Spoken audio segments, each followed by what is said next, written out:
What's up, everyone, and welcome back to Social Brody podcast. Festival season is officially starting across Europe. Tomorrowland, Sziget, Primavera, Kalosa Ostrava, Ultra Europe, and over the next few months, our social media feeds are about to become flooded with perfect outfits, golden sunsets, VIP wristbands, brand trips, festival photo dumps, and influencers pretending they are casually woke up looking flawless in 35 degrees heat. Welcome to Social Brody Podcast, the podcast where we break down sponsorship deals, events, and the business logic behind the biggest partnership in the world. If you're interested in why brands sponsor events, how these deals actually work, and what makes a sponsorship successful or risky, you are in the right place. And honestly, festivals today are no longer just music events. They become content ecosystems, marketing playgrounds, social currency factories. And there is no better example of this transformation than Coachella. Because Coachella is basically the blueprint for modern influencer festival culture. What happens there today eventually spreads into the festivals around the world. The aesthetics, the creator marketing, the activations, the VIP culture, the content trend, the fashion. Coachella predicts the future of festival marketing. But behind all the beautiful Instagram stories and TikToks, there's also a darker side nobody really talks about honestly.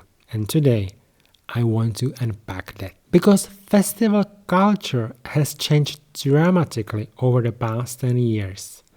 And I genuinely think we are entering a new phase of social media exhaustion around it. So today, let's talk about the reality behind influencer festival culture, how brands use festivals, why Coachella became a marketing machine, and whether social media is slowly destroying our ability to actually experience events in real life. Let's get into it. One of the biggest shifts happened when festivals stopped being mainly about music and started becoming lifestyle events. At Coachella today, some people spend more time taking photos, visiting activations, networking, changing outfits, or attending private parties than actually watching artists perform. And honestly, that changes the energy of the entire festival. Years ago, people asked, "Who are you excited to see live?" And now people ask, "What are you wearing? Which party are you going to? Did you get invited?" The music became only one layer of the experience. Now festivals are fashion events, social media events, branding events, creator conversations, networking spaces, and status symbols. And brands love this transformation because emotionally changed environments are incredibly powerful for marketing. People remembering feelings more than advertisements, and festivals create huge emotional highs: freedom, excitement, attraction, community, escapism. So brands want to attach themselves to those emotions. That is why activations became massive, and Coachella perfect this formula. One thing brands realized very quickly is this: influencers are more effective than traditional advertising at festivals. Why? Because audiences trust experiences more than campaigns. If an influencer posts "the best weekend of my life" inside a branded activation, that feels emotional, authentic, even when it's technically just marketing. And honestly, some creators at festivals are basically walking advertisements for entire weekends.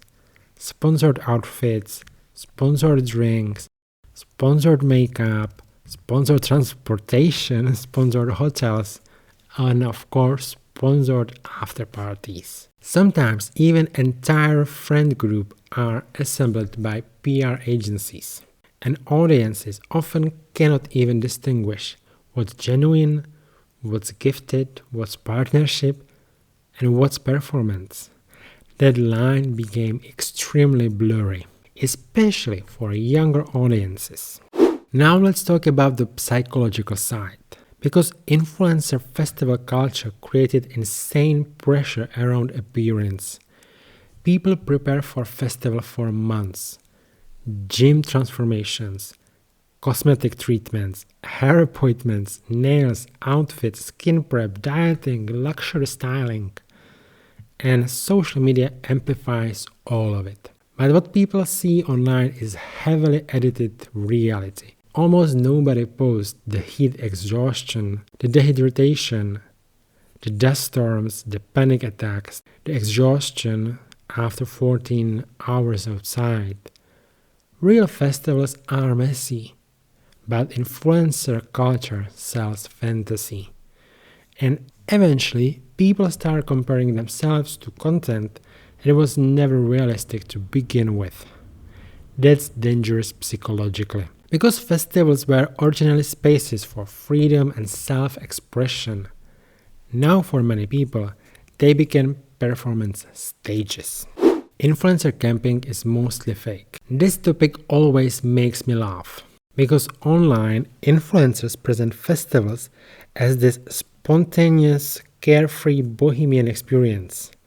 Meanwhile, many creators stay in luxury villas, arrive with private transportation, have a glom teams, leave early, or spend half of the day creating content indoors. Some influencers literally attend the festival only for a few hours, just enough to shoot content and then leave. And sometimes that says a lot about modern social media. We increasingly consume simulations of experiences instead of experiences themselves.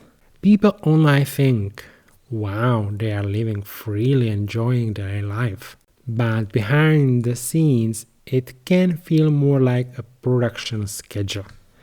And this creates unrealistic expectations for audiences who attend festivals thinking it will look exactly like on TikTok. Spoiler alert, it usually doesn't.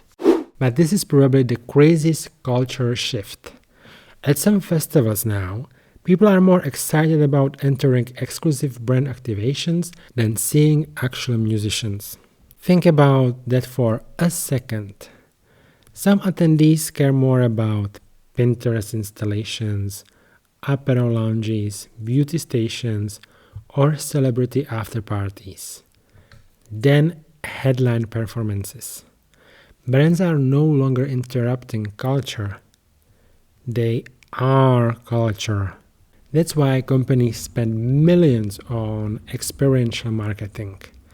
Because modern consumers don't just want products, they want environments, identity, belonging, aesthetic experiences, and Coachella became the perfect testing ground for that. It's basically a live action social media platform.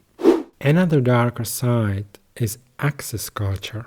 Festivals increasingly operate like visible social hierarchies. There is general admission, VIP, artist passes, guest lists, brand guest lists, creator access, after party tiers, and social media makes it all of it public.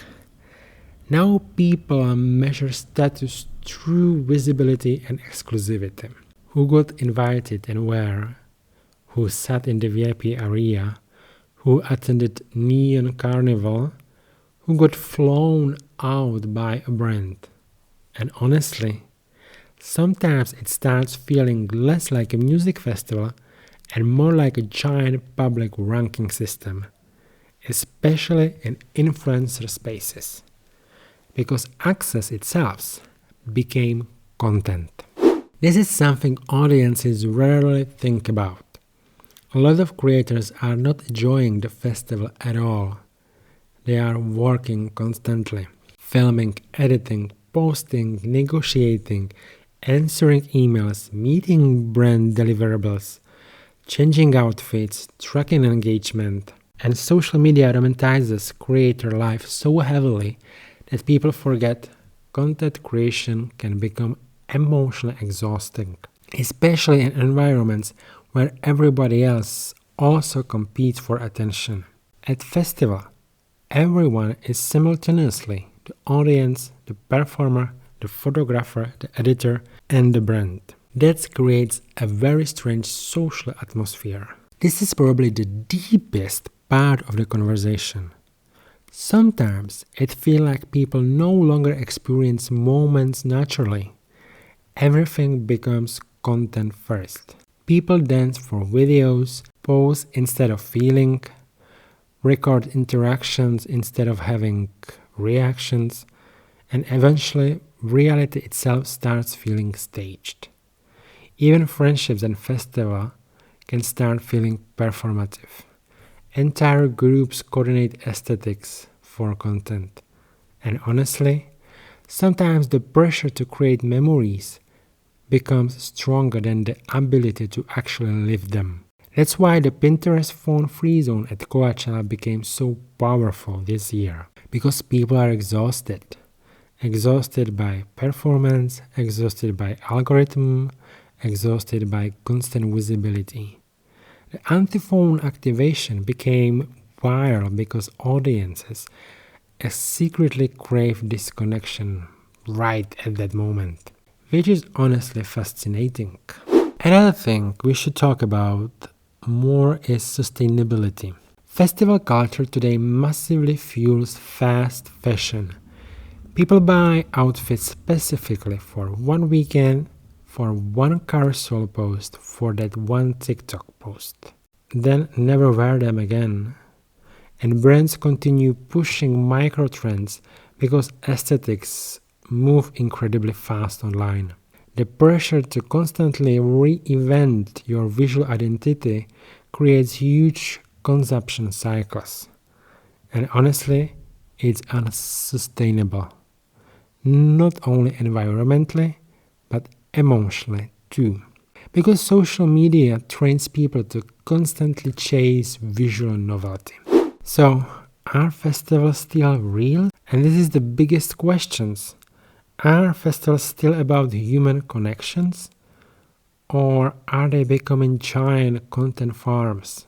Honestly, probably both. Because despite all the criticism, festivals still create amazing moments. People still fall in love there, meet new friends there, discover music there, feel freedom there. But social media undeniably changed the intention behind many experiences.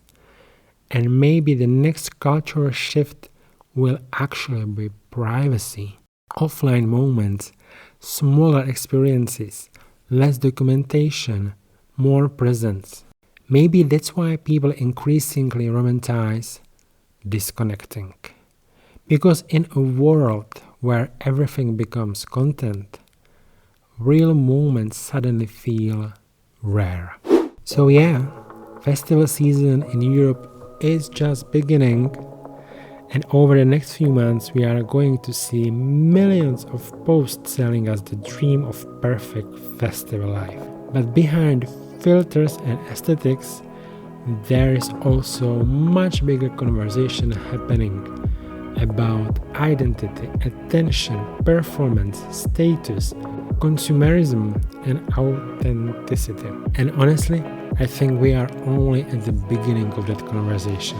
If you enjoyed this episode, make sure to follow Socially Brody Podcast and share this episode with somebody obsessed with festival culture, influencer marketing, or social media trends. And also, I want to hear your opinion. Have festivals become too performative? Or is this simply the natural evolution of culture and entertainment? let me know. And in the next episode, I'm going back to Formula One, and I want to explore more of the sponsorship of this sweet chocolate brand KitKat, because they made it so sweet. So in the next episode, I'm gonna dive into the sweet sponsorship of KitKat and Formula One. So stay tuned and see you soon.